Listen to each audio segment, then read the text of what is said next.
Assalomu alaykum, bizni kuzatib turgan aziz tomoshabinlar. Bugun O'zbekiston Respublikasi Markaziy banki 9-iyun sanasi uchun xorij valyutalarini o'zbek so'miga nisbatan qiymatini e'lon qildi. Bunga ko'ra 1 AQSh dollari 12.013 so'm 40 tiyin.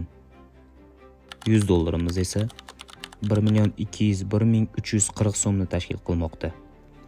Ana endi yevro kursiga e'tiborimizni qaratamiz. Bugun 1 yevro keskin pasayib 13.831 so'm 3 tiyinni. 100 yevroimiz esa 1.383.103 so'mda tashkil qilmoqda. Endi Rossiya rubliga e'tiborimizni qaratamiz. Bugun 1 rubl 163 so'm 87 tiyin.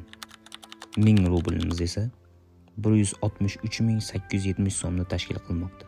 Kanalimizda yangi bo'lsangiz obuna bo'ling va like tugmachasini bosib qo'ying.